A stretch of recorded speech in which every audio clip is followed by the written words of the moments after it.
कोई लोकल नेता आकर के उस चीज़ को पॉलिटिकल व्यू देने के लिए अपने वोट बैंक को बनाने के चक्कर में 25 टेस्ट हम इतने रुपये में कर देंगे, 35 रुपये हाँ में कर देंगे, इतने कर देंगे। सारी बॉडी के 45 टेस्ट हम आपको इतने रुपये वो में कर देंगे। वो क्या ठीक है?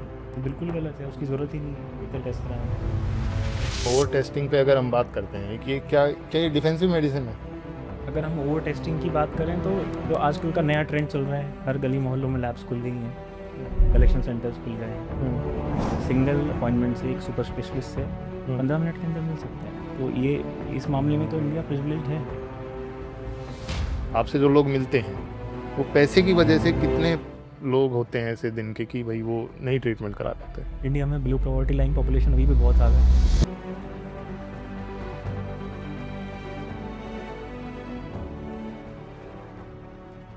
Ladies and gentleman, please welcome doctor Shreyansh Saini. Welcome sir. Sir, what made you choose medicine? आपने मेडिसिन ही क्यों चूज की? मतलब बहुत सारी ब्रांचेस थी। MBBS करने के बाद मुझे ऐसा लगा कि MD मेडिसिन ही एक ऐसी ब्रांच है जिसमें आप थॉरली पेशेंट को ट्रीट कर सकते हैं और सारी चीज़ें सेलेक्टिवली अलग अलग सब डिजीज़ को देखते हुए, सारे ऑर्गन्स को देखते हुए। Jack of all master of none. हाँ, jack of all master of also all. All. All. Yes बोलते तो ऐसा ही है कि मास्टर ऑफ नन। नहीं नहीं, वो बोलने वाली बात है।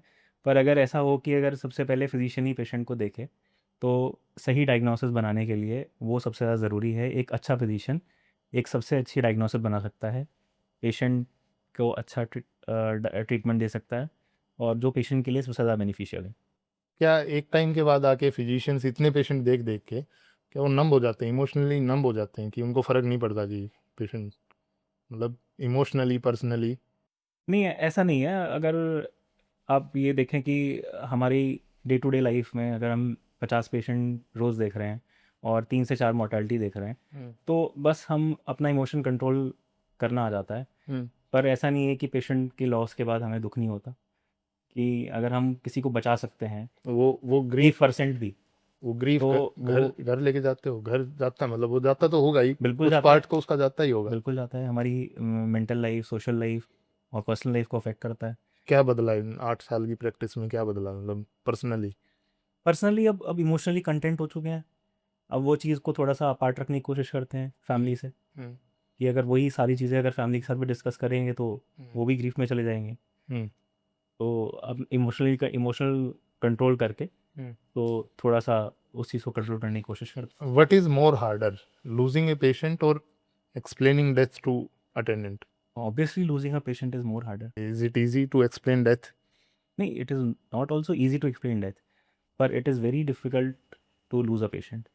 कि अगर पेशेंट का 1% चांस भी है बचने का, 99% अगर आपको लग रहा है कि मोर्टेलिटी हो सकती है, पेशेंट इतना क्रिटिकल है, ICU में है, वेंटिलेटर पे है, और उसके बाद भी हमें ऐसा लग रहा है कि 1% चांस है कि हम इसकी जान बचा सकते हैं, तो अगर वो हम लॉस कर रहे हैं तो वो तो एक लॉस ही हुआ बहुत बड़ा ह्यूमैनिटी के लिए। क्या चल रहा होता मतलब उस टाइम पे कि when you are about to lose a patient, when you are performing CPR and you have diagnosed a patient since 6 months, you have treated him, and then एक patient आपके आगे collapse कर रहा है, क्या चल रहा था लास्ट सेकंड्स में? उस टाइम भी ऐसा लगता है कि आधा घंटा और CPR कर लिया जाए 45 मिनट्स तक करने के बाद, कि कहीं इसकी एक सांस ले ले, जरा सी हार्ट बीट वापस आ जाए, तो हो सकता है वो एक बार दोबारा से उसको जीवन मिल जाए, क्योंकि जीवन से बढ़ के तो तो इस कहाँ दुनिया में लगता कुछ है भी नहीं। कहाँ लगता है आपको कि यहाँ रुक जाना चाहिए, मतलब we should stop? At least 30 to 45 minutes के CPR के बाद aggressive CPR? Aggressive C protocol, ACLS guidelines के हिसाब से जो CPR का प्रोटोकॉल है, उसके हिसाब से अगर आप 45 मिनट्स तक CPR कर रहे हैं, उसके बाद भी अगर कोई पॉजिटिव रिस्पॉन्स नहीं मिल रहा है, तो शायद अभी आपके हाथ से चीज़ें बाहर निकल चुकी हैं। मैनेजमेंट का कितना रोल होता है मतलब आपकी प्रैक्टिस पे? जैसे एक ठीक है, आप एक इंडिविजुअल डॉक्टर है, वो अलग चीज़ है, एक आपके पीछे मैनेजमेंट भी है, हॉस्पिटल की पूरी मैनेजमेंट भी होती है, हर हॉस्पिटल में एक मैनेजमेंट होती है। तो हॉस्पिटल मैनेजमेंट का कितना रोल होता है आपकी मतलब डे टू डे प्रैक्टिस में? क्योंकि वो भी एक बैकबोन है हॉस्पिटल की, वो भी आप एक सर्विस कर रहे हैं बिल्कुल एक तरह से, सो आपका भी सर्वाइवल उसी पे डिपेंड है, बिल्कुल। एवरीथिंग। सो वो कितना इंटरफेयर करता है? एज ए डॉक्टर भी आपको बीच में तो रहना ही पड़ता होगा। हॉस्पिटल का केवल ट्रीटमेंट एक पिलर नहीं है, और बहुत सारे पिलर्स हैं जिन पे हॉस्पिटल स्टैंड करता है। हॉस्पिटल की बैक एंड टीम होती है, हॉस्पिटल का मैनेजमेंट है हम्म, जो एक्सटर्नल अफेयर्स संभालता है, हम्म, हॉस्पिटल की इंटरनल टीपीए टीम्स होती हैं हम्म, जो सारा फाइल वर्क संभालती हैं। हम्म, ठीक। और इलाज के अलावा पेशेंट केयर के लिए नर्सिंग स्टाफ की ज़रूरत होती है, ओके, वार्ड्स बॉय की ज़रूरत होती है, ओके, और क्लीनिंग स्टाफ की ज़रूरत होती है। ओके, और इन सब चीज़ों को 24 आवर्स रन करना बहुत एक्सपेंसिव होता है। हम्म, कई बार हॉस्पिटल में एक भी पेशेंट एडमिट नहीं होता, हम्म, तब भी सारा स्टाफ को रेगुलेट करना पड़ता है, सैलरी देना, सैलरी देनी पड़ती है, मेंटेन करना मेंटेन उसको, रखना पड़ता है, और बी रेडी, मंथली और ईयरली सारे एक्सपेंसेस होते हैं। Be ready for the next patient. हाँ, but we have to be ready for every minute, single second for a patient. नहीं, वो आपकी मतलब आप किसी पेशेंट को ट्रीट कर रहे हैं, मतलब वहाँ पे कहीं ना कहीं तो कुछ होता ही होगा मैनेजमेंट का भी, कि यहाँ आके मैनेजमेंट थोड़ा सा इंटरफेयर करता है, हाँ, वो मैनेजमेंट आपको का इंटरफेरेंस इतना फ्रस्ट्रेट करता ज़रूर हो। रहता है कि मैनेजमेंट ये चाहता है कि अगर पेशेंट को एडमिशन की ज़रूरत है हम्म, और पेशेंट को ट्रीटमेंट की ज़रूरत है, हम्म, तो वो पेशेंट हॉस्पिटल में एडमिट हो जाए, हम्म, क्योंकि that is a part of the मतलब collection we do from the hospital.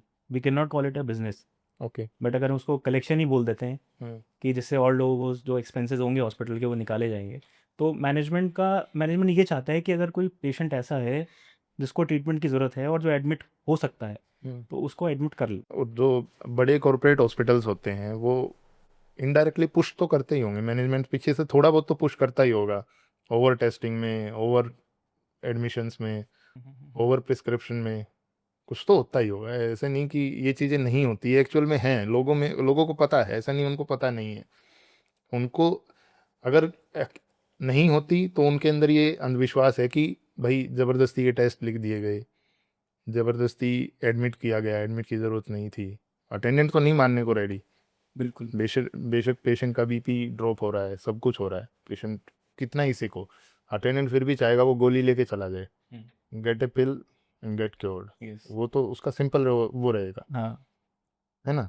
तो वो कितना पुश करता है मतलब पीछे से कि नहीं आपको एडमिट करना है ये पेशेंट। कुछ पेशेंट्स ऐसे होते हैं कि मान के चलिए कितना रेशियो होता है कि पेशेंट हमें एक फेक पेशेंट एडमिट होते हैं हॉस्पिटल्स में और रियल पेशेंट्स का कितना। ऐसा सुनने में तो आता है कि बड़े कॉर्पोरेट हॉस्पिटल्स में मैनेजमेंट पुश करता है और डॉक्टर्स भी ओवर प्रिस्क्राइब करते हैं या फिर क्या ओवर क्या क्या इन्वेस्टिगेट करते हैं। क्या क्या तरीके होते हैं, मतलब ये क्या क्या होता है कि एक पैकेज बन जाता है क्या, इसका क्या होता है? अब वो हो सकता है पैकेज के द्वारा होता हो। नहीं, ओवर टेस्टिंग पे अगर हम बात करते हैं कि ये क्या क्या ये डिफेंसिव मेडिसिन है? अगर हम ओवर टेस्टिंग की बात करें तो जो आजकल का नया ट्रेंड चल रहा है, हर गली मोहल्लों में लैब्स खुल गई हैं, हम्म, कलेक्शन सेंटर्स खुल गए हैं, हम्म, और हर लैब ने अपना एक पैकेज बना दिया है, हाँ, कंप्लीट। मतलब वही कि एक प्रोफाइल बना दी है, हाँ, ये इतने की, ये इसमें इतने सारे टेस्ट हो जाएंगे, सीबीसीएल, हाँ, एफटी के या एफटी, ये थायराइड, 25 टेस्ट हम इतने रुपये में कर देंगे, 35 इतने हाँ, में कर देंगे, इतने कर देंगे। सारी बॉडी के 45 टेस्ट हम आपको इतने रुपये वो में कर देंगे। वो क्या ठीक है वो? तो बिल्कुल गलत है, उसकी ज़रूरत ही नहीं है इतने टेस्ट कराने की। तो वो क्यों हो रहा है फिर? लोग तो पहले जाके डॉक्टर के पास बाद में जा रहे हैं, पहले तो वो जाके वहाँ वो टेस्ट करा ले रहे हैं। तो ये मिस इन्फॉर्मेशन है सोसाइटी के अंदर हम्म, कि आप टेस्ट करवा लीजिए, आपको हम्म, बीमारी का पता चल जाएगा बिना किसी लक्षण के। हम्म, तो आप रूटीन टेस्ट भी करवा ले रहे हैं हर हम्म, 6 महीने बाद, हम्म, और बिना ये जाने कि आपको कितनी एज के बाद कौन से टेस्ट आपको रिपीट करवाने चाहिए। हम्म, ऐसा नहीं है कि मेडिकल साइंस नहीं बोलता है कि कितनी एज के बाद कौन से टेस्ट होने चाहिए, हम्म, पर उसका एक प्रोटोकॉल है हम्म, कि आप 35 के बाद आपको हर 6 महीने में, हर साल भर में इतने टेस्ट होने चाहिए। ओके, ऐसे ही हर 45 के बाद कौन कौन से टेस्ट ज़रूरी है, ऐसे ही 55 ईयर्स के बाद कौन से टेस्ट ज़रूरी है, ऐसे ही 65 ईयर्स के बाद कौन से टेस्ट ज़रूरी है। या अगर आप किसी डिजीज़ से पीड़ित हैं, कोई आपकी दवा चल रही है, कोई क्रॉनिक डिजीज़ है, हम्म, अगर उसकी आप दवा ले रहे हैं हम्म, तो फिर कितने महीने के बाद टेस्ट ज़रूरी है। हम्म, परंतु लोग डॉक्टर से एडवाइस ना लेकर के directly near by lab assistant, जो लैब टेक्नीशियन है जो केवल टेस्ट करता है, हम्म। उसकी एडवाइस ज़रूर मानना पसंद करते हैं। ये जो बीच में लूप होल की जिसमें आपने बात की है पूरे, कि जो बीच में लैब असिस्टेंट्स हैं, ये लैब खोल के बैठे हैं, इसके साथ साथ एक पैरेलल यूनिवर्स और चलता है डॉक्टर्स के साथ साथ, एक जी। प्रैक्टिशनर्स का, लोकल प्रैक्टिशनर जिनको हम है ना? बोलते हैं, आर एम वो पीज। आरएमपीज, जी। वो भी तो आपकी प्रैक्टिस पे असर डालते हैं। एक पॉपुलेशन, एक हिस्सा पॉपुलेशन का उनके पास भी तो है। हाँ, इस चीज़ को भी हम 2 तरीके से देख सकते हैं। कैसे? अगर कोई बहुत गरीब व्यक्ति है, गांव हम्म, में रहता है, हम्म, और उसको सर में दर्द हो रहा है हम्म, और उसको एक पैरासीटामोल की गोली चाहिए, वो तो केमिस्ट से भी जाके ले सकता है। और केमिस्ट भी नहीं है उस गाँव में, वो एक आरएमपी ही है, वही उसको एक गोली दे दे रहा है वो सर दर्द हम्म, की। तो उसको तो शहर आकर के एक महंगा पर्चा बनवाने की ज़रूरत नहीं है, हम्म, परंतु वही सर दर्द उसका 3 महीने ठीक नहीं हो रहा, हम्म, और वही लगातार वही गोली आप खाए जा रहे हैं, हम्म, और वही लोकल प्रैक्टिशनर एक्सपेरिमेंट्स कर रहा है अलग अलग हम्म, दवाइयाँ दे करके, जिनकी जानकारी नहीं है उसको। ओके। तो ये गलत है। तो इस चीज़ को कैसे ठीक करें, मतलब ये अवेयरनेस कैसे जाए लोगों में कि आपको नहीं जाना है, या जाना है कब जाना है। जैसे आप बाहर देखेंगे, बाहर ऐसे प्रैक्टिस नहीं होती मेडिसिन, बिल्कुल। है ना। बाहर प्रिस्क्राइब्ड मेडिकेशन है तो ही आपको मिलेंगी, हाँ, प्रिस्क्राइब प्रिस्क्रिप्शन मेडिसिन है है तो मिलेगा तो आपको, नहीं मिलेगा, नहीं तो नहीं और वो मिलेगा। भी आपको पाउचेज़ में मिलेगा, हाँ, छोटी छोटी बॉटल्स में मिलेगा। हाँ, उसमें मतलब लिखा होगा एक कि आप, ये सुबह को खानी है, हाँ, इस डब्बी में से एक गोली शाम को खानी है। हाँ, आपको नाम भी पता नहीं होगा दवाई का। तो वो फिर कैसे, मतलब यहाँ क्यों नहीं हो पा रहा वो। शायद हमारा सिस्टम अभी छोटा है मेडिसिन का। क्या मतलब, जो इतने सारे ये प्रचार हो रहा है, सब कुछ हो रहा है हेल्थ केयर सिस्टम का, इसमें एक हिस्सा ये भी हो सकता है कि इलिटरेसी ऑफ पीपल्स, कि उनको नहीं पता। हाँ, कम नॉलेज के हिसाब से, या फिर उनको इतनी जागरूकता नहीं है कि तो वो सही जगह पहुंच पाएँ इलाज के लिए। तो जो ये प्रैक्टिशनर्स हैं, आरएमपी जो आपने बताए, जो लैब असिस्टेंट्स बताए, या बाकी जो भी इस एक सिस्टम में हैं, जिनको जिनके पास कोई डिग्री नहीं है, हुँ, या फिर उनको पूरी नॉलेज नहीं है, वो हुँ, आधी नॉलेज पे बैठे हैं, हुँ। सो उस वजह से भी तो मतलब आपको भी तो रेस्ट्रिक्शंस आ जाती होंगी ना अपने ट्रीटमेंट में। एक पेशेंट वहाँ से आया है चल के, जी। एक हफ्ता वहाँ से ट्रीटमेंट ले आया, हुँ, वो भी एंटीबायोटिक लगवा के आया होगा, हुँ। वो भी बिल्कुल। वो भी सब कुछ लगवा के आया होगा, हुँ, वो भी रेजिस्टेंस लेके आ रखा होगा बिल्कुल, आपके पास एंटीबायोटिक का। और वो एक आज के टाइम पे एक बड़ा इशू है भी, चल भी रहा है वो, बिल्कुल। है ना। बच्चों में तो एंटी ये सेफ्ट्रेक्सोन का और इसका रेजिस्टेंस बहुत कॉमन देखा गया है। हुँ, जो एक सिंपल एक टाइफाइड फीवर में जो पहले जो सेफ्ट्रेक्सोन और एजिथ्रोमाइसिन का कॉम्बिनेशन देते थे, अभी वो शिफ्ट हो गए बच्चों में मेरोपेनम तक चला गया, बिल्कुल। रेजिस्टेंस की वजह से। हुँ, सो क्या आपको लगता है ये मतलब ये उसकी वजह से है, क्योंकि ये तो बहुत कॉमन सी बीमारी है। एंटीबायोटिक का जो गलत प्रयोग किया जा रहा है, हम्म, और जो लोकल डॉक्टर्स के द्वारा, डॉक्टर्स नहीं बोलेंगे, लोकल प्रैक्टिशनर्स के द्वारा जो गाँव-गाँव मोहल्ले में बिना हम्म, डिग्री के बैठे हैं और दवा दे रहे हैं, हम्म, और वो इतना भी कर रहे हैं कि एंटीबायोटिक्स, इंट्रावीनस एंटीबायोटिक्स भी यूज़ कर रहे हैं, हम्म। उसका गलत इस्तेमाल कर रहे हैं। तो वो खुलेआम कैसे करें, मतलब लोगों को कहीं न पता तो कहीं होगा, कहीं न सिस्टम कहीं को तो पता है कहीं होगा। न कहीं तो गलती दोनों तरफ की है। हम्म, पहली बात तो उनको दवाई मिल कहाँ से रही है? हाँ, एक है ड्रग, ना? एक एक कम्बिनेशन एक ऑफ ड्रग उनको एक मिल रहा है, कॉम्बिनेशन ऑफ ड्रग है, उनको तो मिल रहा है। बन तो इंडिया में ही रहा है, हम्म, और यहीं से बिक बिक रहा है। हम्म, तो अगर उनको मिल रहा है कहीं न कहीं हम्म। से, तो कोई तो बेच ही रहा है। तो इसका मतलब तो ऑब्वियसली, हमारा कंट्रोल नहीं है ड्रग सिस्टम के सो ऊपर। वो तो एक तरह से क्राइम ही है, हुँ, या एक फेटल क्राइम है कि बिल्कुल। साथ, मतलब किसी को आप डायरेक्ट वेन में एक ड्रग डाल रहे हो जिसके बारे में आपको नॉलेज नहीं है नॉलेज नहीं। कि उसका साइड इफेक्ट क्या केवल होगा, क्या होगा। केवल इस नॉलेज में कि उसने किसी हॉस्पिटल में 6 महीने काम किया, हम्म, और कभी किसी को दवाई लगाई है हॉस्पिटल में, जो हम्म, डॉक्टर ने प्रिस्क्राइब की है, हम्म, तो केवल उतनी नॉलेज में कि मुझे दवाई लगानी आती है, तो वो ओके, लोग एंटीबायोटिक्स का मिसयूज़ कर रहे हैं। तो जो पेशेंट्स बहुत लो हम्म, ग्रेड बोल सकते हैं आप, हाँ, हाँ, मतलब जिनके पास पेइंग हाँ, कैपेसिटी उतनी नहीं है। जो लो ग्रेड एंटीबायोटिक्स हैं, जो उनसे ठीक हो सकते हैं, हम्म, उनको फिर हैवी एंटीबायोटिक्स, हायर एंटीबायोटिक्स का यूज़ करना पड़ता है, हम्म। जो उनके शरीर के लिए भी नुकसानदायक है। परंतु जब नॉर्मल एंटीबायोटिक्स काम ही नहीं करते हैं, तो हमें करना पड़ता है यूज़ हैवी एंटीबायोटिक्स का भी। वो तो रेजिस्टेंस हो जाएगा। रेजिस्टेंस हो गया है। अब अभी ओके, आने वाले टाइम में हमारे पास, हमें कोलेस्टिन का भी रेजिस्टेंस देखने को मिल रहा है। उससे आगे उससे आगे भी होगा है नहीं एंटीबायोटिक। हमारे पास। अभी कुछ कॉम्बिनेशंस बनाए हैं, हम्म, नए लॉन्च हुए हैं, हम्म, एविपेक्टम हुआ है, हम्म। लेकिन तो पर उनका अब भी रेजिस्टेंस देखने के लिए मिलता है। आर एम पीज के हाथ नहीं लगी हुई अभी वो। शायद लग गई हो, इसलिए रेजिस्टेंस आ रहा है। अच्छा, सो एक बात बताइए आप, इंडिया में कितना हार्ड है मेडिकल एथिक्स को मेंटेन करना। नहीं, इतना मुश्किल भी नहीं है मेडिकल एथिक्स को मेंटेन करना। कहाँ के, मतलब एथिक्स आपको लगता है कहीं ना कहीं हमें सुधारनी चाहिए एथिक्स की, पेशेंट से बात करने में, क्योंकि आप अकेले नहीं बैठे हो। बिल्कुल। आपकी ओपीडी तक जब तक पेशेंट जाता है, हुँ, और स्टार्टिंग में जब आ रहा है वो, वहाँ से बहुत सारे लोगों से, डिपार्टमेंट से मिलके आप तक पहुँचा है वो। बिल्कुल, बिल्कुल। ठीक है, तो एथिक्स अकेले आपके के नहीं होते कि हुँ, वो सिर्फ आप, वो आया है गाड़ी से उतरा है या घर से आया है वो आपसे मिल लिया, ऐसा नहीं होता, बिल्कुल। है ना। और अगर आपने वो एडमिट कर दिया तो उसके बाद भी एक बंच ऑफ पीपल हैं जिनसे वो आपसे ज़्यादा मिलेगा, हुँ, प्रिस्क्रिप्शन आपका फॉलो होगा, लेकिन मतलब करने वाले और लोग भी होंगे उसके साथ ना। सो आपको लगता है वो बहुत ज़्यादा कॉम्प्लिकेटेड है वो चीज़, एक सिस्टम जो बना हुआ है, रिसेप्शन से लीजिए आप, मान के चलिए वहाँ से लेके आपकी ओपीडी तक, फिर अगर आपने एडमिशन दे दिया तो इमरजेंसी रूम तक, या उसका जो भी डेडिकेटेड, जो मान के चलिए आईसीयू में या वार्ड में जहाँ भी वो एडमिट हो रहा है, सो वहाँ पे, और वहाँ पे आपको आपका दिया हुआ ट्रीटमेंट कितना ज़्यादा मतलब अच्छे से फॉलो हो पाता है, वो भी तो एक मैटर करता है। वो टीम तो हॉस्पिटल में हमेशा स्ट्रांग होनी ही चाहिए, वेल इक्विप्ड हॉस्पिटल होना चाहिए, टीम स्ट्रांग होनी चाहिए, कोई भी अनएजुकेटेड ना हो। हम्म, और जो आप बात कर रहे हैं सिस्टम की, अगर रिसेप्शन से लेकर के ओपीडी तक वेट करना हम्म, और फिर उसके बाद उसको आईसीयू में एडमिशन मिल जाना, हम्म, ये केवल मुझे लग रहा है बहुत कम कंट्रीज़ में ऐसा पॉसिबल है, और इंडिया उनमें से एक है।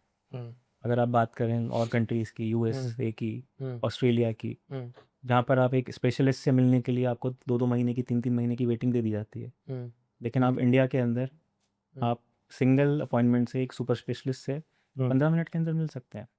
okay, हाँ, तो ये इस मामले में तो इंडिया प्रिविलेज्ड है। okay, तो कहीं न कहीं अगर हम इस चीज़ को बर्डन मान के चल रहे हैं हम्म, कि आईसीयू पहुँचने में हमारे पेशेंट को, या हम्म, फिर जनरल वार्ड पहुँचने में हमारे पेशेंट को 1 हम्म, घंटा लग गया, रजिस्ट्रेशन, ओपीडी के रजिस्ट्रेशन से लेकर के, हम्म, तो ये आप गलत सोच रहे हैं इस चीज़ को। ओके। सो अच्छा, एक बात बताइए, चलो एक पैसा एक बहुत बड़ा मतलब फैक्टर है ट्रीटमेंट के लिए ना। जी। एक आप किसी डिग्री वाले डॉक्टर से आप ट्रीटमेंट ले रहे हो, तो उसके दिमाग में भी है और वो एक्चुअल में भी है कि आपके पास एक पैसा तो होना चाहिए, हुँ, एक सम अमाउंट ऑफ मनी आपके पास होना चाहिए। हुँ। तो कितना मतलब कितना मुश्किल है ये, इतना परसेंटेज पेशेंट हमारा आपका पैसे की वजह से ट्रीटमेंट नहीं करा पाता है। अभी जैसे आप हरिद्वार में बैठे हैं, बिल्कुल। तो एक हरिद्वार में जो आपके पेशेंट्स हैं, आपसे जो लोग मिलते हैं, वो पैसे की वजह से कितने लोग होते हैं ऐसे दिन के कि भाई वो नहीं ट्रीटमेंट करा पाते। इंडिया में बिलो पॉवर्टी लाइन पॉपुलेशन अभी भी बहुत ज़्यादा है, हम्म, और ऐसे बहुत सारे लोग हैं जिनके पास डॉक्टर से पर्चा बनवाने के पैसे भी नहीं है। हम्म, और गवर्नमेंट हॉस्पिटल्स में स्पेशलिस्ट अब अवेलेबल हैं, लेकिन उनकी हालत तो आपको पता है, पर वो तो मतलब, हाँ वो पेशेंट तो, वहाँ लाइनें ज़रूर लंबी हैं, हम्म, और ऐसा नहीं है कि ट्रीटमेंट नहीं मिलेगा। नहीं उनको डॉक्टर्स को हम ब्लेम नहीं कर रहे हैं, हुँ। गवर्नमेंट हॉस्पिटल के डॉक्टर्स को, वो भी ओवर बर्डन है, हाँ, हद बिल्कुल से ज़्यादा ओवरबर्डन ओवर है, बर्डन है। बिल्कुल ओवरबर्डन है। एक एक ह्यूमन बॉडी की एक कैपेसिटी होती है कि इससे ज़्यादा काम नहीं कर सकते, वो उससे हुँ, ज़्यादा भी करते हैं, बिल्कुल। है ना। वो सबसे ज़्यादा मेंटली परेशान है, जी। लेकिन उसके बाद भी वो कर रहे हैं। हुँ, लेकिन फिर भी हर कोई तो वहाँ नहीं जा रहा है ना। कुछ लोग तो बाहर, उससे जितनी पॉपुलेशन अंदर है गवर्नमेंट हुँ, हॉस्पिटल के, उससे ज़्यादा तो बाहर है, बिल्कुल। तो वो भी तो कहीं ट्रीटमेंट ले रही है। उसमें पैसा कितना मैटर करता है लास्ट में आके। एक आप मान के चलिए, एक पेशेंट आया, क्रोनिक डिजीज का पेशेंट आया, जी, पैसे की वजह से वो नहीं ट्रीटमेंट करा रहा जी। है, और एक वही सेम बीमारी का पेशेंट दूसरा आया, हुँ, वो थोड़ा रिच क्लास से है, हुँ, वो करा रहा है। हुँ। तो मतलब आप उस चीज़ से कैसे कैसे देखते हो कि हाँ मैं उसको क्या दे दूँ, क्या कितना ट्रीटमेंट उसको प्रोवाइड करा सकता हूँ मैं अपनी तरफ से। हाँ, आप अपनी ओपीडी की फ़ीस ना लें उससे, हुँ, उसको आयुष्मान में एडमिट करने की कोशिश करें। हुँ, अगर वो डिज़ीज़ आयुष्मान हुँ, भारत के अंडर कवर हो रही है, ओके। तो पेशेंट को फ्री इलाज किया जा सकता है प्राइवेट हॉस्पिटल में भी, अगर उसका आयुष्मान कार्ड। पेनफुल होता है आपके लिए देखना कि एक ट्रीटेबल पेशेंट मतलब वो सफ़र कर रहा है? बिल्कुल पेनफुल है, बहुत ज़्यादा पेनफुल है। ओके। अच्छा ये बताइए, रिच पेशेंट और पुअर पेशेंट बिहेवियर तो अलग होता होगा ना? नहीं, बिहेवियर अलग नहीं होता। मतलब बिहेव तो अलग करता होगा यार, ऐसा नहीं है कि उनको पता है कि आपके लिए भी एक लिबर्टी आ जाती है रिच पेशेंट के पास कि हाँ ठीक है मैं इसको इन्वेस्टिगेट करा सकता हूँ। हम्म, वो शायद इस वजह से ज़्यादा ओपन अप हो जाए, लेकिन पुअर पेशेंट इतना नहीं अफोर्ड कर पाएगा। सो बिहेवियर कहीं तो चेंज होता ही होगा, एक साइकोलॉजी चेंज तो होती होगी उनकी। वो तो आप अगर आप पुअर पेशेंट है और वो तो रिच पेशेंट है, तो आप उनकी बोल सकते हैं कि जो उनका लोकल एनवायरनमेंट है, हम्म, उसका डिफरेंस है, हम्म, तो उसको आप कोट कर सकते हैं, पर उससे ट्रीटमेंट का तो कोई खास अंतर आएगा नहीं। अच्छा ऑन पेपर। अफोर्डेबिलिटी आ सकता है, ओके। आपका प्रिस्क्रिप्शन से कोई फ़र्क नहीं पड़ेगा उससे। ऑन पेपर तो अभी जैसे पुअर पेशेंट की हम बात कर रहे हैं, तो ऑन पेपर तो गवर्नमेंट ने इतनी सारी स्कीम्स लगा दी। हम्म, आयुष्मान भारत की हम बात कर रहे हैं, जन औषधि की बात जन कर रहे औषधि हैं, केंद्र है, दवा So, इंडिया है। दवा इंडिया है। जी, सो वो अपने एंड पे ठीक है, वो काम कर रहे हैं और इतने लाखों लोगों करोड़ों लोगों को उससे फ़ायदा भी हुआ बिल्कुल। है ना। 5 लाख का इलाज देना साल में वो एक आसान बात नहीं है, जी, तो उनको मिल भी रहा है। हाँ, लेकिन फिर भी उसमें लूप होल्स हैं, हाँ, क्योंकि वो लूप होल्स भी मुझे लगता है कि हम लोगों ने क्रिएट किए हैं, बिल्कुल। पब्लिक नहीं क्रिएट किए हैं। क्योंकि स्टार्टिंग में जब आयुष्मान जब एक अपना एक्सपेंशन स्टेज पे था, तो 2021 में 2022 में फेक एडमिशन्स हुए हॉस्पिटल्स में, बिल्कुल। हॉस्पिटल्स को भी फ़ायदा हुआ, पेशेंट्स को भी फ़ायदा हुआ, आधा पैसा आया, आधा ऐसे बचता था। हुँ, ये स्टडीज़ हैं, हुँ, है ना, ये बिल्कुल ऐसे स्टडीज़ हैं गवर्नमेंट की। एक उसके बाद गवर्नमेंट ने डी पैनल किए हॉस्पिटल्स, हाँ, उसके बाद और मतलब स्ट्रिक्ट हुई गवर्नमेंट। लेकिन उस वजह से अब अब गवर्नमेंट इतना मतलब इतना एक्सपेंड नहीं कर पा रही उसको, बिल्कुल। एक रिस्ट्रिक्शन आ गया है। फिर भी तो पेशेंट तो सफ़र कर रहा है ना वो, क्योंकि उसको तो उम्मीद है कि मेरा आयुष्मान कार्ड चलेगा, लेकिन उतना नहीं चल रहा है जितना चलना चाहिए। हाँ, कुछ टेक्निकल प्रॉब्लम्स आ रही हैं, और जब भी देश के अंदर या किसी स्टेट के अंदर कोई नई स्कीम शुरू की जाती है, हम्म। तो इनिशियल स्टेजेस में ऐसी प्रॉब्लम्स आती हैं। बस क्या क्या सुधार होने चाहिए आपके हिसाब से इसमें? जैसे शुरुआत में हमने ये भी देखा कि फेक फाइल्स बनी पेशेंट्स की, हाँ बनी। पेशेंट्स के आधार कार्ड ले लिए गए, हाँ, उनकी date of birth change date of हुई। बर्थ चेंज हाँ, हुई, अलग अलग आधार कार्ड मिले थे लोगों के पास जब तो। है ना? हाँ। तो उस उन्हीं आधार कार्ड से फाइल बना दी गई, हम्म। पेशेंट घर पे ही रहा, हम्म। उसी पेशेंट की फाइल का उसका रेवेन्यू आया और रेवेन्यू वो जो है डिवाइड हो उसको गया। लेने की कोशिश की गई। हम्म। परंतु जब ये सब चीज़ें गवर्नमेंट के सामने आई, हम्म। तो अब हर गवर्नमेंट ने भी उसको काफ़ी इम्प्रूव कर दिया। तो जैसे अब फेक फाइल बनाना हम्म। बहुत मुश्किल है। अब हम्म। पेशेंट अगर बिल्कुल सच को, जो डिज़ीज़ है, हम्म। डिज़ीज़ वाइज कोड बना दिए गए हैं, हम्म। और अगर वो डिज़ीज़ आपकी इन्वेस्टिगेशंस में आपको दिखाई दे रहा है और हम्म। जस्टिफाइबल है, हम्म। तभी वो फाइल आयुष्मान से अप्रूव की जाती है, ओके। और उसका एक फिक्स्ड अमाउंट कर दिया है अब। ओके, क्या अमाउंट है उसका? ऐसे हर डिज़ीज़ का अलग अलग है। ओके। हाँ, कोई तो फिक्स्ड अमाउंट नहीं है। क्या तो हॉस्पिटल्स को ऐसा नहीं लगता है होता कि कि पूरे 5 लाख रुपए एक ही दिन में पेशेंट को मिल जाएंगे या हॉस्पिटल उसमें से निकाल लेगा। तो ये सारे जो चेंजेस किए गए हैं, पेशेंट का फिंगरप्रिंटिंग होता है हाँ एडमिशन के टाइम भी, हाँ, डिस्चार्ज के टाइम भी। नहीं और सुधार बहुत हुए हैं। हाँ, और अब जो गवर्नमेंट के द्वारा जो टीम्स रेडी की गई हैं, हम्म। वो भी जा कर के हॉस्पिटल्स में इंस्पेक्शन करते हैं आयुष्मान भारत के, क्या? चेक करते हैं पेशेंट ऑन बेड है कि नहीं। ओके। पेशेंट को कॉल किया जाता है आयुष्मान भारत की तरफ से कि आपको इलाज फ्री में मिल रहा है कि नहीं मिल रहा। तो परंतु फिर भी अगर हम देखें कि कई बार हॉस्पिटल अवॉइड करता है क्या पेशेंट को स्कीम, ये जो सुनने में आयुष्मान तो या ऐसा आता है कि हाँ, हॉस्पिटल अवॉइड करता है, उसका कारण क्या है? मतलब करता है, मैंने देखा है ये हाँ, चीज़ ना, तो लोगों ने देखी, एक्सपीरियंस की है, ऐसी बात हाँ, नहीं है। तो अवॉइड हॉस्पिटल करने का कारण शायद ये हो सकता है कि पेमेंट डिले है गवर्नमेंट की तरफ से बहुत ज़्यादा। ऐसा सुनने में आता है कि करोड़ ऑफ या पेमेंट्स फिर हैं। पेमेंट कम है, अगर आ भी रही है तो ऐसा भी है क्या कि पेमेंट कम भी मान सकते हैं, अंडरपेड फील होता है उनको बिल्कुल हॉस्पिटल्स को? हो सकता है अंडरपेड फील हो। क्योंकि टीम तो वही है ना, जी। वो टीम तो उस सम ऑफ अमाउंट में नहीं मान रही, नहीं हुँ, काम कर रही। हुँ। सो अंडरपेड है मतलब। अगर मेरा मानना ये है कि अगर सही से स्क्रूटनी की जाए हम्म। पेशेंट्स की, हम्म। और अगर हम क्वालिफाइड डॉक्टर से ही ट्रीटमेंट हम्म। प्रोटोकॉल्स फिल करवाएँ, हम्म। तो, और जो आयुष्मान की टीम है, हम्म। वहाँ पर भी स्पेशलिस्ट होना चाहिए उस फाइल हम्म। को अप्रूव करने के लिए। हम्म। तो जो मैंने प्रॉब्लम पर्सनली फेस किया आयुष्मान के अंडर, बहुत बार पेशेंट को प्रॉब्लम होती है हम्म। और वो इन्वेस्टिगेशंस में नहीं आती है, ओके।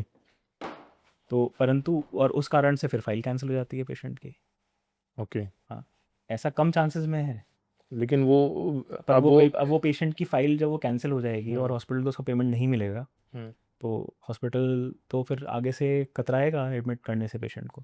तो वो विश्वास भी तो स्टार्टिंग में हॉस्पिटल से नहीं तोड़ा, गवर्नमेंट ने तो एक मैदान दिया था हाँ, कि हाँ चलो, एक ग्राउंड दिया था कि हाँ इस पे काम करो, हर तरह के लोग हैं सोसाइटी लेकिन में। उसमें अब सफ़र भी बिल्कुल। पब्लिक ही कर रही है। तो पर अब जैसे हमने नए रूल्स बना दिए हैं, स्क्रूटनी हम्म। हो रही है, तो अब हम्म। ये चीज़ें कम हो रही हैं पहले से, वो आपको लगता है ये तो यही लोगों के लिए फ़ायदा है। आपको लगता है ये एक फ्लो है, बिगेस्ट फ्लो है इस टाइम का हेल्थ केयर में कि बिल्कुल, इससे अच्छा कुछ नहीं हो सकता। आप एक गरीब को जिसके पास 100 रुपये नहीं है, प्राइवेट ओपीडी बनवाने के पैसे नहीं थे, उसके बाद 5 लाख का उसको कार्ड है। आप आईसीयू के अंदर रख करके उसके बेटे को घर भेज दे रहे हैं ठीक करके, तो ना, उससे अच्छा जीवन दान कुछ नहीं हो सकता। ये तो मुझे नहीं लगता बाहर भी कहीं होगा ये शायद, हाँ, है ना? तो without any monthly private instalment, हाँ हाँ। और आपको एक ऐसा मेडिकल इंश्योरेंस गवर्नमेंट की तरफ हम्म। से दिया जा रहा है कि जो हेल्प कर रहा है लोगों की, तो पर लोगों की भी जिम्मेदारी है उसको गलत मिसयूज़ ना करें। वैसे ये बताइए, देखो और अभी हम मतलब डेली देख ही रहे हैं, हर महीने कोई ना कोई न्यूज़ आ जा रही है कि वहाँ फला हॉस्पिटल में डॉक्टर के ऊपर अटैक हो गया, उस हॉस्पिटल में डॉक्टर के ऊपर अटैक हो गया, वहाँ हो गया, या फिर अटैक नहीं हुआ तो कोई वहाँ का लोकल एमपी एमएलए आके एक मतलब वो पावर शो करना अपनी कि हाँ भाई we are about that your degree, बिल्कुल। है ना? सो ये अटैक्स क्यों बढ़े अभी कुछ सालों में, क्यों बढ़े? पहले इतने नंबर इतना नहीं था हम्म, पर इतना नहीं था। तो अभी क्या हुआ ऐसा कि मतलब क्या वो इस चीज़ के भी 2-3 पहलू हैं। क्या पहली बताएं? बात तो अगर हम देखें कि पेशेंट को अगर सही से काउंसलिंग की जाए, हम्म उसके डिज़ीज़ के सिवियरिटी के बारे में हम्म या उसकी प्रोग्नोसिस उसके हम्म रिलेटिव्स को हम्म एट द मोमेंट आप एक्सप्लेन कर दें, हम्म तो इस चीज़ को कम किया जा सकता है। ओके नहीं आप परंतु फिर भी आप देखें कि और सोसाइटी में हर तरह के लोग हैं मैं वही कि कह रहा हूँ, देखो एक एक पेशेंट है वो क्रिटिकल स्टेज में है, आप उसके ऊपर 24 घंटे तो अटेंशन नहीं दे सकते हो, आप देनी आपकी पड़ती है टीम 24 घंटे। नहीं, आपकी टीम भी तो है ना साथ में, आप अकेले एज ए आपको पर्सनली नहीं खड़े हो सकते अभी मैं उसमें। कह रहा हूँ पब्लिक को ये लगता है कि डॉक्टर पेशेंट देख के चला गया हम्म और वो घर चला गया अपने। हम्म पर अगर पेशेंट उसके 2 पेशेंट वेंटिलेटर पे हैं, हम्म तो 24 घंटे उसके दिमाग में ही चलता रहता है कि उसकी जो रिपोर्ट आनी थी वो आई है कि नहीं आई है। एक मेंटल बर्डन रहता एक है। मेंटल बर्डन रहता है बिल्कुल, हर टाइम। तो जब तक वो वेंटिलेटर से बाहर ना निकले, तो ये जब तक अटैक उसकी जान ना बच जाए, तो ये एक मेंटल बर्डन हमेशा बना रहता है। अगर आपका पेशेंट सिक है हम्म और आप उसका ट्रीटमेंट कर रहे हैं, तो हमेशा आपके दिमाग में चलता रहेगा कि और क्या अच्छा कर सकते हैं उसकी जान बचाने के लिए, हम्म और क्या कुछ चेंज कर सकते हैं अब, इस स्टेज में क्या कर सकते हैं। वो सब बैक एंड में वो दिखाई नहीं देती चीज़ें। जो दिखाई देता है वो देता है कि पेशेंट डॉक्टर आया, 1 मिनट का राउंड लिया और असेस करके चला गया। हम्म पर वो जो 1 मिनट का असेसमेंट था, वो उसके पिछले 15 साल की मेहनत थी। हम्म उसने 15 साल हाँ सही बात है। पढ़ाई की है, प्रैक्टिस की है, हम्म सीखा है। हम्म वो जो 1 मिनट का असेसमेंट था, वो पिछले 15 साल की मेहनत है। या थोड़ा काम मारना हाँ, बिल्कुल। है ना? तो सामने पर पेशेंट के रिलेटिव को लगा, तो हमारे पेशेंट को तो 1 मिनट में देख के चले गए। परंतु ऐसा नहीं होता है। तो ये अटैक्स मतलब ये इतने क्यों बढ़े, एक इतने पिछले 10 साल में इतने क्यों बढ़े कि मेडिकल कॉलेजेस में भी अटैक्स हो रहे हैं, डॉक्टर को पकड़ के पीट दे रहे हैं, 10 लोग आ रहे हैं। थोड़ा सा एग्रेशन बढ़ गया है लोगों के अंदर। सोशल मीडिया डिफेमेशन काफ़ी ज़्यादा हो गया हॉस्पिटल्स का। नहीं तो उस जितना नहीं होना चाहिए था उससे ज़्यादा हो गया है। डॉक्टर सॉफ्ट टारगेट हैं, कोई भी कुछ भी कह सकता है। तो उसका मतलब ये नहीं ना कि आप डॉक्टर्स को ही पीटते रहो, 10 साल से डॉक्टर ही पीट रहे हैं। तो इसका साइड इफ़ेक्ट देखने के लिए मिला फिर क्या? सोसाइटी में। जो छोटे शहरों में जो डॉक्टर्स पहले इमरजेंसीज ले लिया करते थे, हम्म वो लोग अब इन हंगामों की वजह से बड़े सेंटर्स पे रेफ़र कर देते हैं बाहर से बाहर पेशेंट को। नुकसान तो उसमें जनरल पब्लिक का ही हो रहा है, और वो पेशेंट के रिलेटिव कभी नहीं करते हैं। हम्म कोई लोकल नेता आकर के हम्म उस चीज़ को पॉलिटिकल व्यू देने के लिए वो अपने वोट बैंक को बनाने के चक्कर में बढ़ा दे सब। बढ़ा देते हैं, ओके। और उसको गलत तरह से प्रूव करके कि गलत इंजेक्शन लगा दिया। पर अगर आप ये देखें कि गलत इंजेक्शन, अगर किसी इंजेक्शन से किसी पेशेंट की जान जाती, तो ऐसा इंजेक्शन बनता बनाते ही ही क्यों, क्यों? बनता ही क्यों? एक फार्मा इंडस्ट्री ऐसा इंजेक्शन क्यों बनाती कि जिससे किसी पेशेंट की जान चली जाए? तो ये डिफेमेशन के तरीके हैं हॉस्पिटल्स को, डॉक्टर्स को सॉफ्ट टारगेट बना करके। हमारे लॉज थोड़े वीक हैं डॉक्टर्स को लेकर के। अभी काफ़ी इम्प्रूवमेंट हुए हैं। मुझे क्या लगता है ना, देखो जो लोगों ने भी देखा और मुझे मुझे जो एज ए पर्सनली लगता है कि डॉक्टर्स ने इसका एक खुद से एक तरीका निकाला कि हम डिफेंसिव मेडिसिन प्रैक्टिस करते हैं। बिल्कुल। जो हम स्टार्टिंग में बात कर रहे थे कि ओवर प्रिस्क्रिप्शन, ओवर टेस्टिंग से क्या हुआ? डॉक्टर ही तो लीगल उससे बचेगा। ओवर टेस्टिंग नहीं बोल सकते आप उसको। हाँ मतलब आप जब भी एक प्रोटोकॉल फॉलो करेंगे किसी भी डिजीज़ के लिए, तो उसमें कुछ नंबर ऑफ टेस्ट होंगे, आपको कराने ही होंगे। आपको पूरा मतलब फिर हाँ, वो डॉक्टर बाय द बुक्स ही चलता है कि हाँ वो इसके हाँ, बाद ये इसके बाद ये है, इसके बाद ये है, इसके बाद ये। तो आप डॉक्टर बाय द बुक ही तो हैं। हाँ बाय द बुक ही है। हाँ, अगर आप बुक नहीं पढ़ते डॉक्टर थोड़ी बनते। नहीं तो अगर आप वो बुक को, प्रोटोकॉल को फॉलो नहीं कर रहे हैं, तो आप गलत चीज़ कर रहे हैं, जो लोकल प्रैक्टिशनर्स कर रहे हैं। नहीं तो मैं जो नहीं, हमारा क्वेश्चन था कि जो डॉक्टर्स पे अटैक हुए सो डॉक्टर्स ने एक तरीका निकाला है डिफेंसिव मेडिसिन का कि हो हाँ, सकता है ना, कि हम इसको प्रैक्टिस करते हैं तो हम सेफ रहेंगे। सेफ एक तरफ से तो सेफ रहेंगे, लॉ की तरफ से तो सेफ रहेंगे। नहीं, लीगली भी सेफ रहेंगे। हाँ, लीगली मतलब उस तरफ तो सेफ रहेंगे। अब अटैक तो हो रहा है, उसका तो कोई गवर्नमेंट इतना कोई अग्रेसिवली कुछ उस पर वर्क नहीं कर रही है। अब गवर्नमेंट हॉस्पिटल में आके, एम्स जैसे बड़े अस्पतालों में आके अगर कोई डॉक्टर के ऊपर अटैक हो रहा है, बिल्कुल, सोचना चाहिए फिर। गवर्नमेंट दस को बारह स्ट्रिक्ट 14 साल में एक डॉक्टर कुछ तो तैयार होता है, ऐसा नहीं है कि कुछ तो स्ट्रिक्ट रूल्स बनाने चाहिए और गवर्नमेंट को, कि अटैक्स जिससे रुक जाएँ। ओके। पर दोनों, ये जो चीज़ है वो दोनों तरफ से है फिर। डॉक्टर्स को भी पेशेंटली सब कुछ एक्सप्लेन करना होगा, क्रिटिकली इल पेशेंट के रिलेटिव्स को। वो हमारी भी ज़िम्मेदारी है कि उनको टाइम टू टाइम उनके पेशेंट की जो स्थिति है वो पता चलती रहे। वो मिसकम्युनिकेशन जो है वो ही बाद में बड़ा रूप लेता है वायलेंस का। अगर हम भी उनको टाइम टू टाइम एक्सप्लेन कर देंगे तो सारी सिचुएशन का, उसके पेशेंट की कंडीशन का, तो ये जो वायलेंट अटैक्स हैं ये बहुत कम हो जाएंगे। हाँ, पर एक दूसरी बात, लोगों को भी ये सोचना होगा कि अगर आप पेशेंट को गलत रूप दे करके डॉक्टर्स को हार्म करेंगे, उनको नुकसान पहुंचाएंगे हॉस्पिटल को, तो एट लास्ट क्योंकि they are also human beings. Doctors भी लोगों के लिए ही तो हैं। हाँ। भाई वो कल को नहीं इलाज करेंगे, वो बोलते हैं कि आप बड़े सेंटर रेफर हो जाइए। तो उसमें तो छोटे शहरों में जो अभी हो देखने के लिए मिल रहा है आजकल, यही हो रहा है ओके। कि वो लोग रेफ़र कर दे रहे हैं बड़े सेंटर्स में, नहीं ले रहे हैं इमरजेंसीज जो पहले ले लिया करते थे। ये तो ये बात तो लोगों को समझनी पड़ेगी कि अगर हमें बड़े सेंटर नहीं भागना है तो और हम यहीं पे इलाज करा लें, तो थोड़ा पेशेंटली डॉक्टर्स को भी सुनना पड़ेगा। पॉइंट। सबसे ज़्यादा मतलब कॉमन एक्यूजेशन क्या है जो डॉक्टर्स फेस करते हैं कि पेशेंट से, अटेंडेंट से, एक एक्यूजेशन कि हाँ भाई तुमने मेरा पेशेंट मार दिया, तुमने ये कर दिया, तुमने ख़राब कर दिया पेशेंट, तुम्हारे इंजेक्शन से मर गया। हाँ, देखिए जब किसी का कोई फैमिली लॉस होता है या कोई अपने को खोता है, तो उससे बड़ा दुख ज़िंदगी में कुछ नहीं होता। तो उस टाइम वो जिस स्टेज में होता है और उस स्टेज में जो उसके मुंह से वो वर्ड्स निकल रहे होते हैं, तो मुझे लगता है कि उनको हमें इग्नोर करना चाहिए। सबसे बड़ा एक्यूजेशन तो यही होता है, आपने हमारा मरीज़ मार दिया। तो उसका तो गया ही है ना, उसका तो गया ही है। उसका तो गया ही है। अब Yeah. जीवन देना और जीवन लेना ये तो किसी के हाथ में इंसान के हाथ में नहीं है, नहीं ना है। डॉक्टर के हाथ में। नहीं। ये तो ईश्वर के हाथ में है। भगवान ने जैसा चाहा होगा तो वैसे ही। तो परंतु उस टाइम पे हम थोड़ा पेशेंटली बिहेव कर सकते हैं कि जिसने खोया है उसकी क्या स्थिति है वो भी तो हमें समझनी पड़ेगी। तो उस टाइम हम नहीं गुस्सा हो सकते हैं, जवाब दे सकते हैं, तो हमें उसकी कंडीशन को भी समझना चाहिए। पर वायलेंस गलत है, वायलेंस गलत, वायलेंस नहीं होना चाहिए। क्योंकि जो डिसएग्रीमेंट हो सकता है, या वायलेंस नहीं। ये अच्छा आंसर था जो हम एक्सपेक्ट नहीं कर रहे थे। अच्छा ये बताइए, ये जो आज के टाइम पे लाइफस्टाइल डिजीजेस इंडिया में एकदम एक्सप्लोड कर रहे हैं, तो इनका क्या है? ये क्या सोशल मीडिया की वजह से कर रहे हैं? क्या लाइफस्टाइल हमारा ऐसा हो गया है?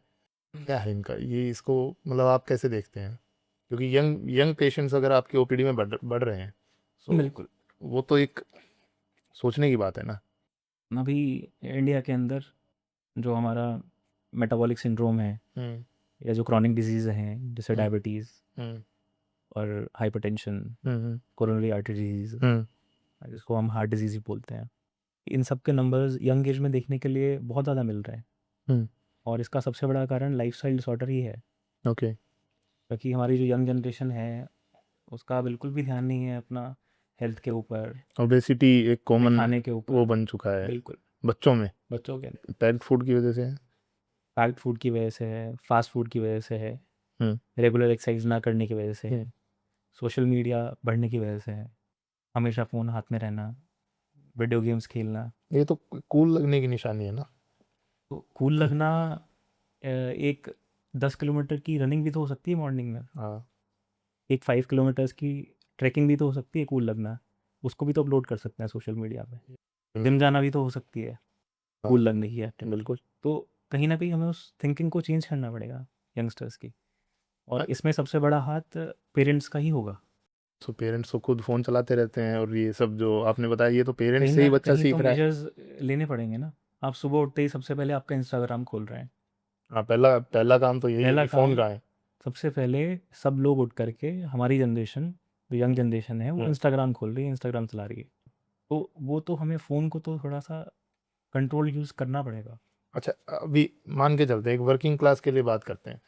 क्योंकि वो तो पूरा दिन बैठा रहता है, एक सिटिंग जॉब होती है। सो लेट्स से कि स्मोकिंग, अल्कोहल, स्ट्रेस और सिटिंग ऑल डे, बिल्कुल। इसको मतलब किस ऑर्डर में देखते हैं? सबसे ज़्यादा डेंजरस क्या है, नंबर वन पे क्या है? चारों सबसे ज़्यादा डेंजरस हैं, सबको एक ही लेवल पर रखना चाहिए। सिटिंग होल डे भी डेंजरस है, स्मोकिंग भी डेंजरस है, अल्कोहल भी डेंजरस है, स्ट्रेस, स्ट्रेस भी डेंजरस है। स्ट्रेस तो मेरे को लगता है सबसे ज़्यादा डेंजरस है। नहीं, ऐसे किसी को टैबुलेट क्योंकि नहीं कर सकते स्ट्रेस तो आप। एक अलग तरीके से परेशान करता है, फिजिकली मेंटली अलग परेशान करता है। स्मोकिंग से और अल्कोहल से उस टाइम पे तो वो है, डोपामिन रिलीज होता होगा जो भी वो शॉर्ट टर्म्स इफेक्ट है, पर है जो ना? उसके लॉन्ग टर्म लेकिन साइड हाँ, इफेक्ट्स हैं वो बहुत ज़्यादा हैं। एक कंटिन्यू स्ट्रेस, ये आप वर्किंग एटमॉस्फेयर ऐसे हो चुके हैं आज के बिल्कुल, टाइम पे, लोगों ने ये। अगर आपको ये लग रहा है कि स्ट्रेस में है और स्मोक कर लेंगे तो हम्म 5 मिनट के लिए रिलीफ मिल जाएगा, हम्म पर वो 5 मिनट के बाद आपको उससे ज़्यादा स्ट्रेस होगा। हम्म जो आपके बॉडी के अंदर हम्म न्यूरोकेमिकल्स रिलीज़ होंगे हम्म। तो वो आपको और नुकसान करेंगे, तो आपके एंडोथेलियम को डैमेज करेंगे, आपकी नसों को ख़राब करेंगे, तो लॉन्ग टर्म में तो और नुकसान होने वाला है। मान के चलिए कोई बैठा है, एक सिटिंग जॉब है किसी की, वहाँ पे उसको वो एक स्ट्रेसफुल जॉब में है या स्ट्रेसफुल एनवायरनमेंट में है, उस टाइम पे काम कर रहा है, तो उस टाइम पे मतलब एक सडन स्ट्रेस रिलीज का क्या तरीका है? मतलब कि हम बैठे हैं, कि स्मोकिंग नहीं है जी। उसमें, कुछ नहीं है, कि हाँ हेल्दी हम बैठे हैं, जैसे पहले एक आता था कि लेफ्ट नोस्ट्रल ब्रीदिंग या 2 मिनट के लिए मेडिटेट करो, ऐसा कुछ। बिल्कुल। तो ये कितनी, ये आपके हिसाब से क्या है सबसे ज़्यादा? लॉन्ग टर्म सेटिंग्स को अवॉइड करने के लिए अगर हम रेगुलर ब्रेक्स ले लें बीच में, हम्म 15 मिनट्स के लिए, ट्वेंटी हम्म मिनट्स के लिए, हम्म तो एक ब्रेक 1.5 घंटे का ना हो करके हम्म बीच में 20-20 मिनट्स के तीन हम्म चार ब्रेक अगर मिल जाएं, हम्म। और उसमें हम कभी ब्रीदिंग एक्सरसाइज कर लें, कभी हम मेडिटेट कर लें, ओके और या हम एक शॉर्ट वॉक ले लें, ओके। या हम म्यूज़िक सुन लें वॉकिंग, उस टाइम के लिए। वॉकिंग एक एंटी डिप्रेसेंट है, ये तो है। ये सारी एक्सरसाइज एंटी डिप्रेसेंट है। ओके। तो 4 हार्मोन्स है बॉडी के अंदर, डोपामीन, हम्म सेरोटोनिन, और जो एंडोर्फिन्स रिलीज़ होते हैं, हम्म। ये सारे रिलीज़ होते हैं एक्सरसाइज करने के बाद। एक यही चारों आपको खुश रखते हैं। एक आइडियल लाइफस्टाइल बताओ हमें, सुबह से लेके शाम तक का, कि हम सुबह से लेके शाम तक ये हमारा आइडल होना चाहिए, कि हाँ ये इतना तो हो। हम्म, पूरे 24 घंटे के अंदर एटलीस्ट 8 घंटे की नींद पूरी हो, हम्म।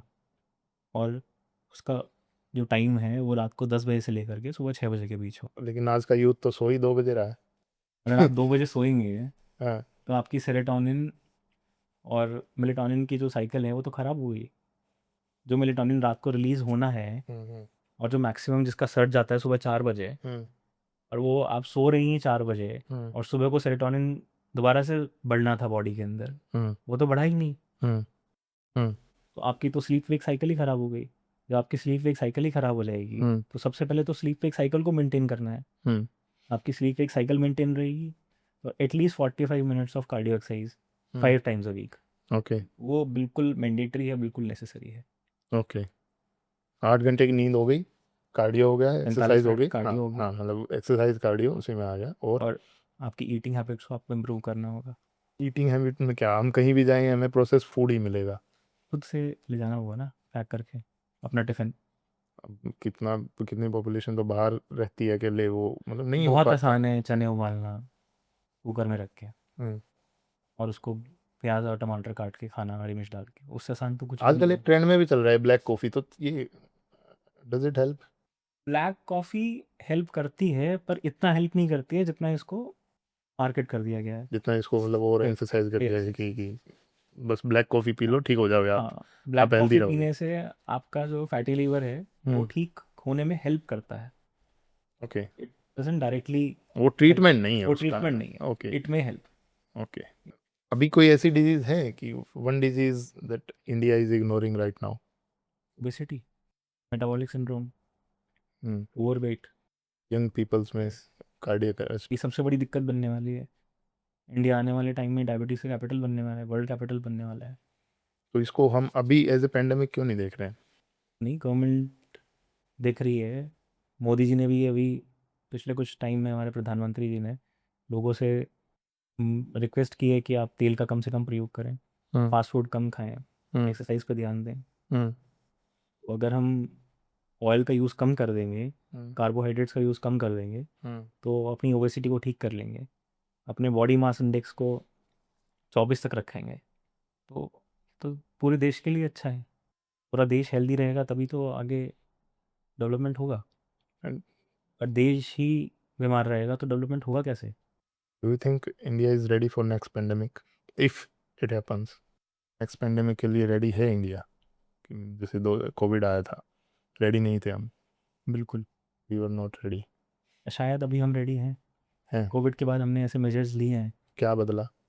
नंबर ऑफ़ हॉस्पिटल्स बढ़ गए हैं ओके, और प्राइवेट हॉस्पिटल्स में जो नंबर ऑफ़ आईसीयू बेड्स बढ़ गए हैं और स्कीम्स आई हैं कुछ। आयुष्मान भारत आ गया है हम्म, प्रोग्रेसिवली, हम्म। लोगों को उसका लाभ मिल रहा है। एक डिबेट और आती है इसमें ना, नंबर ऑफ डॉक्टर्स में जो आपने बोला कि इंडियन मेडिकल ग्रेजुएट्स और फॉरेन मेडिकल ग्रेजुएट्स, एफएमजीज जिनको हम बोलते हैं, जी। क्या वो उतने कॉम्पिटेंट है? अभी अब उसके लिए तो एग्ज़ाम है। नहीं, फॉरेन एग्जाम है, मेडिकल ठीक ग्रेजुएट्स है, के लिए। एग्जाम से बाहर हम बात करते हैं एक्चुअल पेशेंट देखने में। मतलब आपके हिसाब से क्या है कि, मैं ये नहीं पूछ रहा कि आईएमजी बेटर हैं, एफएमजीज बेटर हैं, ठीक है, वो both are doctors, both are equally competent, but still क्या मतलब कहीं ऐसा है कि मतलब यहाँ ज़्यादा सिखाया जाता है, वहाँ थोड़ा सा कम सिखाया जाता हो? ऐसा नहीं है। अ, इसीलिए जब फॉरेन मेडिकल ग्रेजुएट्स इंडिया में प्रैक्टिस करने वापस आते हैं तो उनको एग्ज़ाम क्लियर करना पड़ता है हम्म, और वो एग्ज़ाम क्लियर करने के बाद ही, हम्म, तो अगर वो बेसिक नॉलेज होती है, हम्म, वो एग्ज़ाम क्लियर करने के बाद ही उनको प्रैक्टिस करने के लिए लाइसेंस मिलता है। ओके। और दूसरा, ये वीआईपी कल्चर इंटरफेयर करता है आपके काम में? एग्रीकल्चर बिल्कुल इंटरफेयर करता है। कहाँ करता है, कैसे करता है वीआईपी कल्चर? मतलब ऐसा कभी हुआ है कि कोई वीआईपी पेशेंट है, आप उसको इमरजेंसी में ट्रीट कर रहे हो, मतलब सपोज करो क्रिटिकल है, एक दबाव रहता है दिमाग में कि हाँ ठीक है, ये इनके जो फैमिली मेम्बर्स हैं, अटेंडेंट्स हैं, वो बाहर खड़े हैं। अगर आपका ट्रीटमेंट सही होगा, आप अपने काम के लिए बिल्कुल कॉम्पिटेंट होंगे, आपको हम्म, पता है जो आप कर रहे हैं वो लीगली, मेडिकली, एथिकली बिल्कुल करेक्ट है, तो मुझे नहीं लगता कि वीआईपी कल्चर का प्रेशर लेने की फिर कोई ज़रूरत है। क्या वीआईपी, वीआईपी कल्चर तो हर चीज़ में देखने के लिए मिलता है। नहीं, क्या वीआईपी जो कल्चर है, वीआईपी पेशेंट्स को देख के हॉस्पिटल अलग से बिहेव करता है? मैनेजमेंट कर सकता है। कहाँ करता है मैनेजमेंट आपके हिसाब से? कहाँ लगता है कि हाँ यहाँ मैनेजमेंट थोड़ा ज़्यादा कर देता है वीआईपीज़ के लिए, कि मतलब हर चीज़ जल्दी अवेलेबल करा देना, इजीली, उतना कॉम्प्लिकेट नहीं करना कि वहाँ से रिसेप्शन से और ये सब, ऐसा होता है? हो सकता है। तो वो अफेक्ट करता है आपको पर्सनली? तो अफेक्ट करता ही होगा। ट्रीटमेंट में कोई इफेक्ट नहीं नहीं नहीं, आया ट्रीटमेंट नहीं, पर्सनली, कि हाँ हाँ। ठीक है, जैसे आप वहाँ खड़े हो, पर्सनली भी तो हो ना आप वहाँ पे, तो थोड़ा सा लगता तो होगा कि हाँ एक दूसरा पेशेंट आया है, उसके लिए इतना नहीं हो रहा है, इसके लिए इतना हो रहा है। नहीं, अगर आप बात करें ट्रीटमेंट की तो ट्रीटमेंट तो दोनों का बराबर ही हो रहा है। हम्म, और अगर आप बात करें पर्सनल टेक केयर की, कि आपको हम्म, पूछा जा रहा है बस खड़े होकर के 2-3 बार हम्म, कि आप कैसे हैं, ठीक है, सब ठीक चल रहा है, हम्म। तो ऐसा नहीं है। हॉस्पिटल में बाकी पेशेंट से भी नॉर्मली पूछा जाता है। नहीं, वो तो आपके एंड पे हो पूछा सकता है जाता है। हो सकता है मैनेजमेंट वीआईपी पेशेंट को थोड़ा सा और एक्स्ट्रा एडवांटेज दे दे, हम्म, पर ऐसा नहीं है कि उसके चक्कर में आप जो पुअर पेशेंट है हम्म, या फिर जो वीआईपी नहीं है हम्म। उसको अनदेखा किया जा रहा है। ओके, सो मेडिकल प्रोफेशन में ना, जो पिछले 2010 के बाद, 2010 से पहले इतना नहीं था, 2010 के बाद क्या हुआ कि सुसाइड अटेम्प्ट्स एकदम से बढ़े हैं, है ना, एक बर्नआउट प्रोफेशन है ये।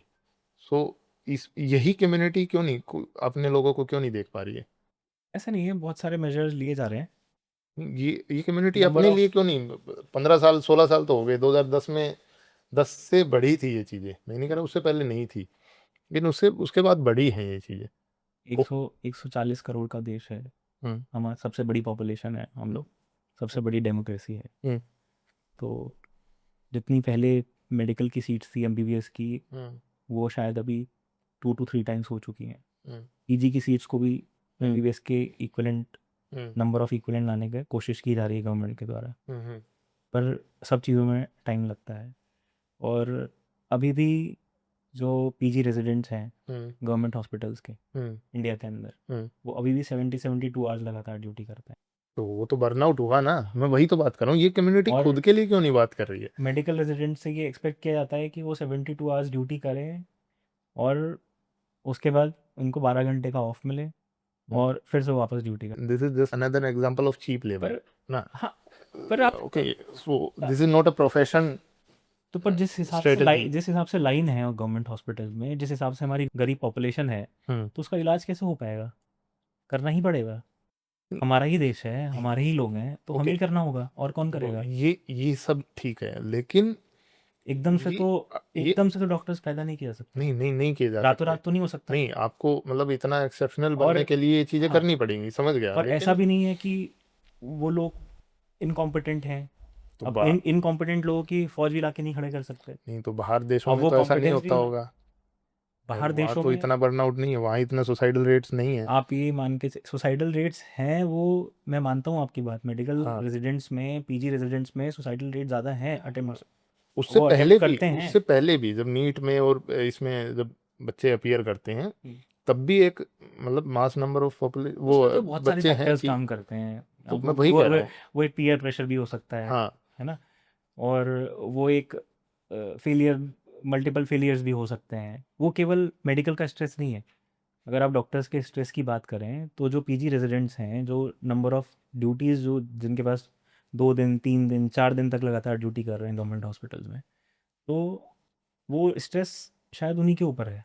क्या ऐसा है कि जो आपने पीजी रेजिडेंट्स के लिए बात की, कैसा है कि मतलब सीनियर्स की ईगो आती है कुछ बीच में, मे भी एक अब फैक्टर। ईगो जो वो है, that is for a human being. Hmm. वो लेकिन वो ईगो, वो सीनियर की लेकिन जो ईगो है, वो नॉन मेडिकल प्रोफेशन में भी आएगी, वो मेडिकल प्रोफेशन में भी आएगी, पर उसका परसेंटेज कम होगा। नहीं, तो आप वी- उसको केवल मेडिकल ईगो से वो नहीं कर सकते, अटैच नहीं कर सकते। या पर आई अगर आप एग्री। ये मान लें कि आपका सीनियर आपके जूनियर को आएगा कि आ जाओ बेटा, बैठ जाओ, आपका काम करने का मन नहीं कर रहा, आप घर चले जाओ, तो काम तो करेगा ऐसा ही तो नहीं, नहीं होगा। वो तो काम करेगा ही नहीं वो फिर काम तो। तो करेगा ही नहीं।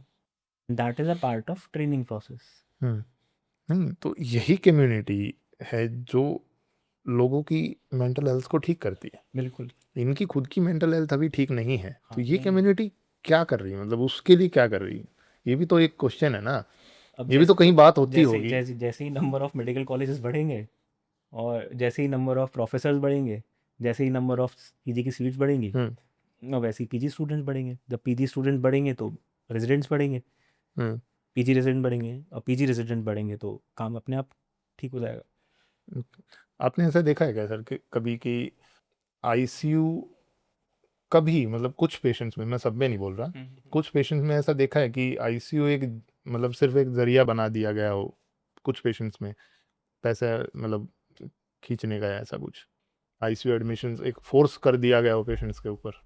अच्छे हॉस्पिटल्स में जो मेडिकल प्रोटोकॉल्स को प्रॉपरली फॉलो कर रहे हैं, जो hmm. N A B H accredited hospitals हैं, हम्म। तो शायद उसमें ऐसा ना होता हो। हम्म। पर अगर कुछ छोटे हॉस्पिटल्स हम्म। जो खुद के आईसीयू को आईसीयू बोल रहे हैं, हम्म। जो जनरल वार्ड कहलाने लायक भी नहीं है, हम्म।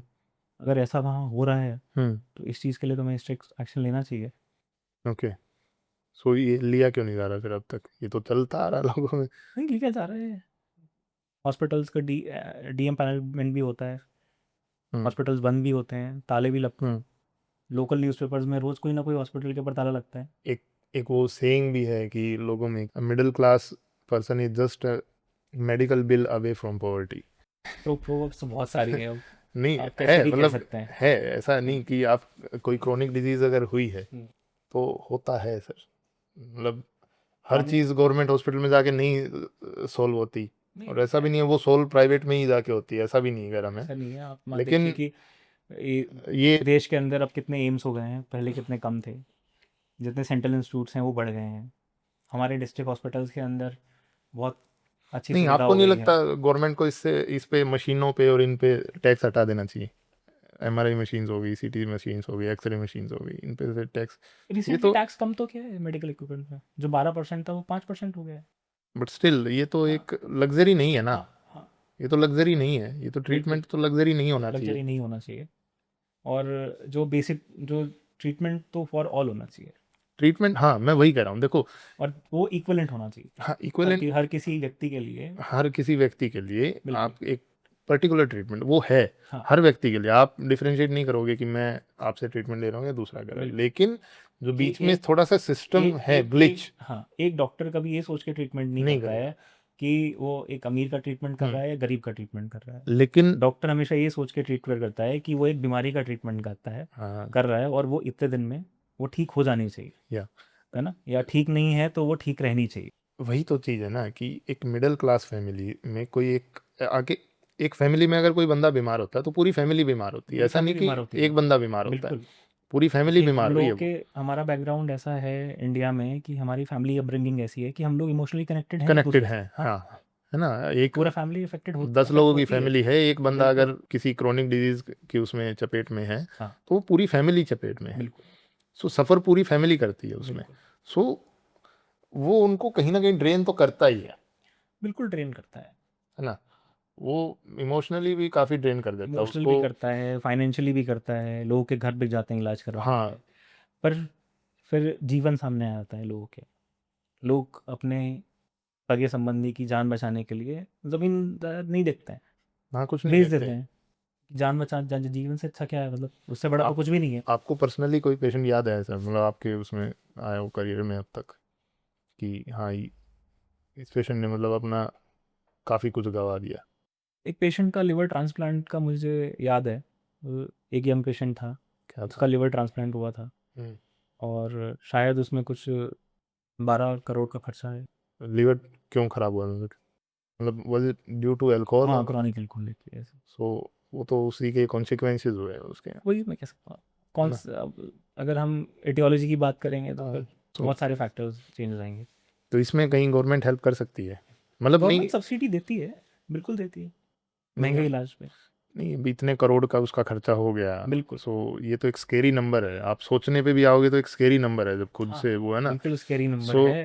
पर ऐसी फैसिलिटीज़ इंडिया के अंदर अभी महंगी है, और होती हैं एम्स के अंदर भी, सेंट्रल इंस्टीट्यूट्स में ट्रांसप्लांट्स होते हैं, पर थोड़ा सा सो टाइम लगता है, वी कैन से हाँ, गुड लाइन लंबी है। We can say medical treatment is a luxury. Not medical treatment, we can not say medical treatment तो सो बहुत ही ट्रीटमेंट फॉर ऑल है इंडिया के अंदर।